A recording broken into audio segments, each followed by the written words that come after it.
Il était un petit robot, il était un petit robot. On t'a déjà dit d'arrêter de chanter. Du côté des plantards, c'est l'heure du repas. J'ai hâte de voir quel bon plat au propre à préparer. Tadam! Une branche surprise! Désolé les enfants, le voyage est plus long que prévu et nous n'avons plus de réserve. Au bout d'un épisode, vous êtes censé arriver à l'épisode 13. Soit Matt Brady a encore fait n'importe quoi avec son scénario, soit il a fait n'importe quoi avec la gestion de ses scénaristes. Je vote pour les deux en même temps. Anne se reproche alors d'avoir causé la mort par inanition des plantards à cause de son envie de quitter la vallée quand ils se mettent à rire, parce que c'est l'occasion pour eux de prouver que ce sont des bons chasseurs. Anne se fait donc tout un clip à ce sujet et décide de s'en charger, ce qui est une très mauvaise idée. On va plutôt demander à Zaldier de ramener à manger. Patron, vous avez oublié? Vous l'avez envoyé dans le Digimon pour faire du repérage pour la vidéo sur Digimon Survive. Je crois qu'à la base, ils ont tous oublié que je suis un chasseur de primes. Vous faites tout pour m'aider, alors pour une fois, j'aimerais vous rendre l'appareil. Oh, je pourrais lui apprendre la technique de chasse des plantaires, celle que toi tu m'as apprise. D'accord, mais soyez prudents s'il vous plaît. Je vous rappelle qu'on a quitté la vallée. Qui sait quels horribles prédateurs peuvent se tapir dans ces bois? Ils sont peut-être venimeux, ou encore télépathes, ou encore pire, venimeux et télépathes. Et moi je parie selon les oiseaux écrasent du feu. Et Anne va très vite tomber des nues en voyant les méthodes de chasse de Spring. Reprenons. La chasse façon plantaire se compose de 3 étapes principales. D'abord, on traque sa proie grâce au buffet d'indices que renferme la terre. Deuxième étape, mettre à profit les alentours. Impeccable. Et maintenant, place à la troisième et la plus importante des étapes. La dent. La quoi? Oh, dites-moi que je rêve. Alors là, non, j'y crois pas. Et le pire c'est que ça marche. Mais Anne n'est pas très convaincue, ce qui est logique. Ce genre de truc ça doit marcher pour des grenouilles, pas pour des humains. Et puis, est-ce que c'est vraiment nécessaire? Ces petites bêtes ont l'air plutôt faciles à capturer. Je pense qu'elles n'ont même pas de cerveau.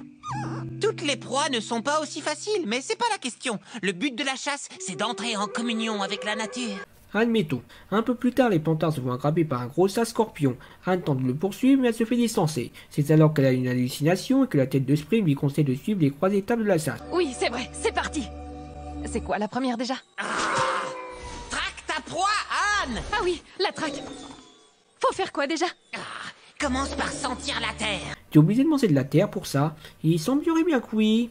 Quand la chasse est ouverte, au creux de la nuit, tu peux tout maîtriser. C'est toi qui choisis, mais il faut te presser, le temps est compté. C'est vraiment le moment pour une chanson. Je sais bien que My Little Pony en met 10 par saison, mais je sais pas. Je trouve qu'elles sont mieux placées dans les épisodes de My Little Pony. Et beaucoup plus marquantes. Enfin, peu importe. Anne arrive donc au repère du... Scorpio-lion, Anne. Moitié scorpion et moitié lion. Un scorpion-lion? Eh bien, tu parles d'un horoscope. Ok, on n'a plus beaucoup de temps. C'était quoi la deuxième étape? Mettre à profit les alentours. Selon l'étape 2, Anne creuse donc un piège avant de lancer la 3e étape.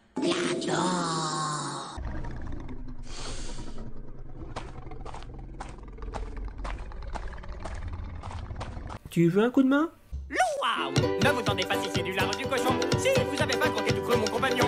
À la filatène, chère petite hyène, venez faire mes à la moyenne. Elle doit juste y aller plus franchement. Tends l'oreille, Anne. Entends le rythme de la nature tout autour de toi.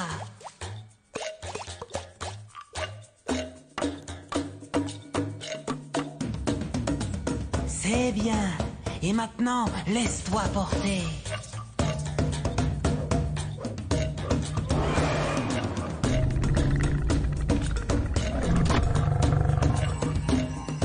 Je suis les arbres, je suis la rosée du matin. Et bien sûr, ça fonctionne. Anne maîtrise maintenant l'ultra instinct, ce qui lui permet de neutraliser ce scorpion, le temps de s'enfuir avec des plantards. J'ai réussi. J'ai fini par entendre la musique. Je ne faisais plus qu'un avec la nature. T'avais raison, Sprig. Et j'y serais jamais arrivé sans toi, mon grand. Sinon, comme je suppose que les scénaristes trouvaient que cet épisode manquait d'humour à la noix, ils se sont dit que ça serait une bonne idée de finir sur le robot qui se cogne contre un arbre. Arrête de faire des jeux de mots, va se... Moi, franchement, je trouve que cet épisode manque un peu de... Oh, je sais pas. Ou alors c'est juste que j'accroche pas au délire, même pour un univers comme celui d'Amphibia. Je peux comprendre la morale de la communion avec la nature, mais je ne vois pas comment ça peut marcher avec une nature aussi impitoyable que celle d'Amphibia. Je doute par exemple que les hérons soient sensibles à une technique de danse. Et si cette danse avait commencé à débloquer les capacités d'Anne entreaperçues dans le pilote de la saison 2, j'aurais peut-être mieux compris. Sinon je ne déteste pas cet épisode, mais disons qu'il était plus fun à critiquer qu'à regarder.